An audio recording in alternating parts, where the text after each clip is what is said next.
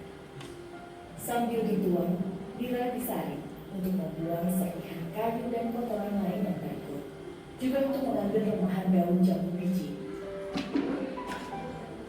Nira pohon aren mudah sekali mengalami fermentasi.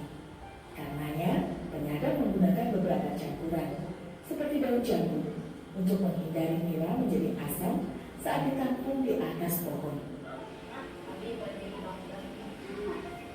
Di macam rencana orang-orang di dalam biasa putuskan apa lakukan usum-usuman. Sebagai teman nasi, keluarga ini terbiasa memanfaatkan sayur-sayuran yang mereka dapatkan di pekarangan rumah. 30-an tahun hidup bersama suaminya, Esa dikaruniai 8 orang anak. 5 anak tertuanya kini hidup terpisah bersama keluarga mereka. Karena kondisi mereka pun tak jauh lebih baik dari semula. Bagi Esa, ketiga anak-anaknya ini adalah segala-galanya. Esa terus berupaya agar ketiga buah hatinya ini bisa terus menempuh pendidikan dan merangkai masa depan yang lebih cemerlang.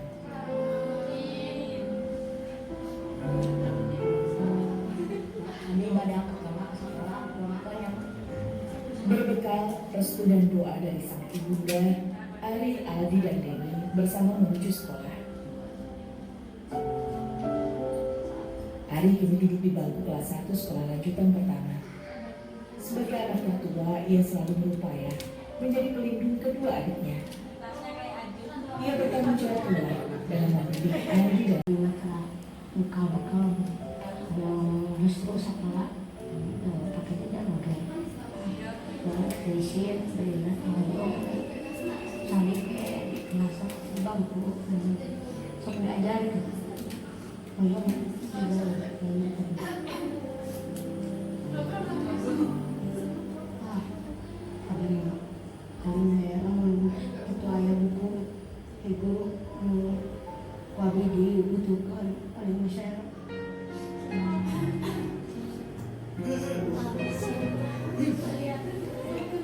perjalanan menuju ke sekolah tidaklah mudah.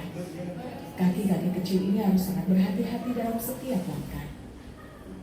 Tidak hanya menempuh jalan setapak di antara belukar, ladang, dan pepohonan. Ari dan kedua adiknya harus rela melintasi jalan tanah liat mendaki. Tangga bambu inilah satu-satunya sarana bagi mereka melintasi tebing curam bebatuan.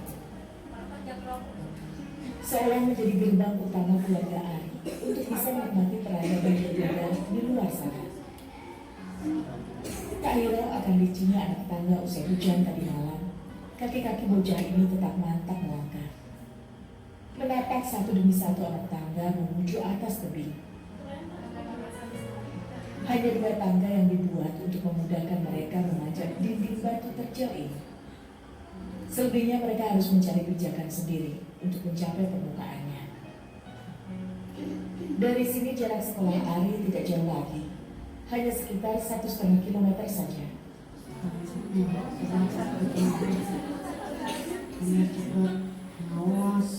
Cepet sekolah, namun teh biasa cepet.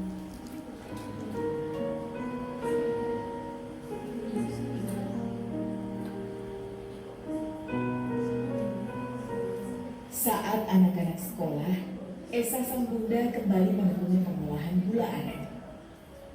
Ya, bukanlah Esa menolak pekerjaan lain yang bisa menambah pendapatan keluarganya. Kondisi fisik Esa yang tak sempurna membuatnya sulit untuk melakukan pekerjaan lain yang membutuhkan keterampilan tangan. Pergelangan tangan kanan hingga ruas-ruas jarinya tak berkembang dengan sempurna.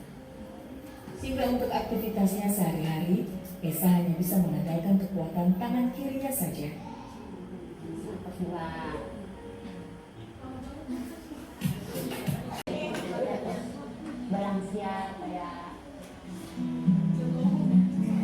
Sembari menunggu Mira menonton, Esa menyiapkan peralatan untuk mencetak gula aren. Alat-alat cetak yang ia gunakan cukup sederhana. Hanya beberapa ruas bambu yang dipotong pendek, serta sebuah papan kayu yang digunakan sebagai alasnya.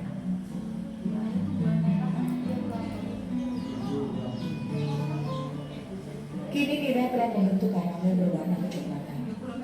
Di saat seperti ini, Esa harus selalu terus mengaduk Mira secara perlahan agar tidak kering dan gosong di bagian bawah. Untuk mengetahui tingkat kematangan Mira cukup tanak dan siap untuk dicetak, Esa mengujinya dengan cara sederhana, yakni dengan memasukkan sedikit karamel ini ke dalam air bersih dingin. Jika cairan gula kental ini mudah menggumpal, berarti Mira sudah tanak dan siap dicetak. Mira yang kurang tanak bisa menyebabkan gula aren nantinya mudah rusak atau cepat berjamur. Cairan gula yang telah tanak tak langsung bisa dicetak. Ditunggu sampai suhu sedikit berkurang dan mencapai kekentalan yang cukup. Bila terlalu encer, gula akan melerai dan tidak bisa terbentuk dalam tabung bambu.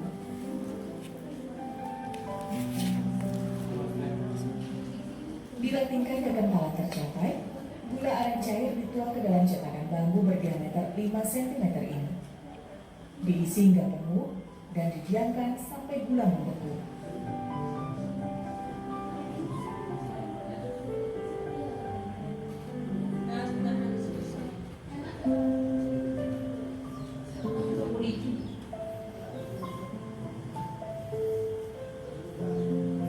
Esa menjual gula aren miliknya dalam bentuk lonjongan seperti ini.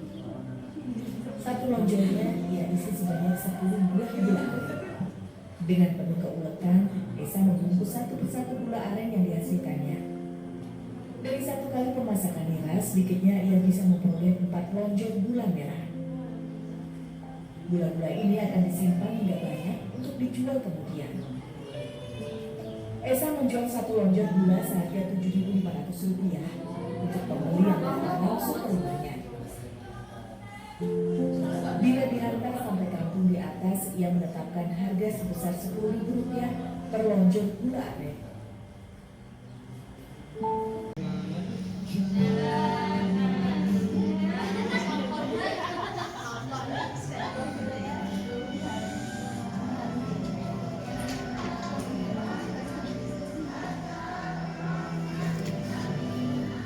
Sore usai maghrib, Ari tak pernah absen mengaji di musyola. Inilah kesempatan baginya untuk sejenak melepas beban yang ada di benaknya. Ayunan doa memberi sebuah harap Tuhan akan mendengar perintahnya.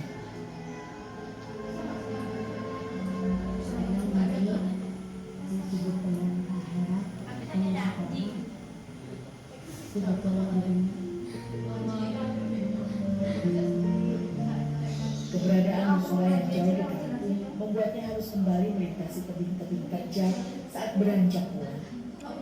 Hanya sebuah senter redup yang menjadi sahabat penerangnya. Sekedar memberi patokan agar kakinya tepat menapak undangan tebing dan anak tangga. Semuanya coba ia jalani dengan ikhlas, mengharap atas ridho ilahi atas segala upaya yang ia perbuat.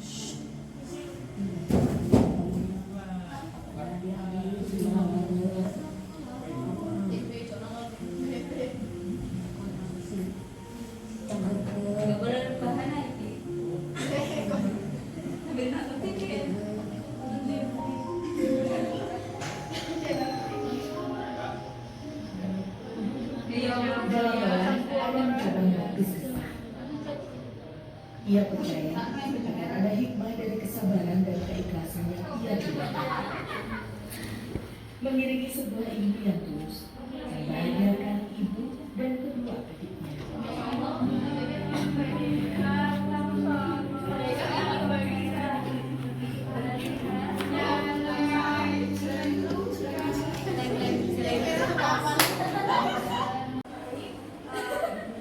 Ini sudah kita lihat semua ya. Nah, silahkan diskusikan per kelompok masing-masing. Video ini kesimpulannya seperti apa?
Apakah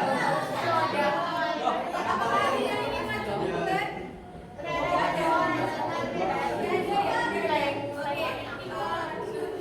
Siapa yang maju duluan?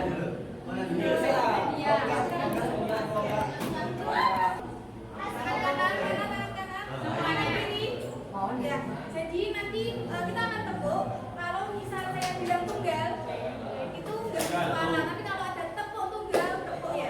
Kalau tunggal itu ya. Kalau tepuk tunggal, berarti kalau tepuk tunggal. Kalau tunggal ya. Tepuk tunggal, tunggal, gitu ya. Coba pimpinan mana? Tepuk tunggal, tunggal. Masih ada yang mau kasih kan? Tepuk tunggal, tepuk tunggal, tepuk tunggal, tunggal.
Hikmah yang saya dapatkan dari film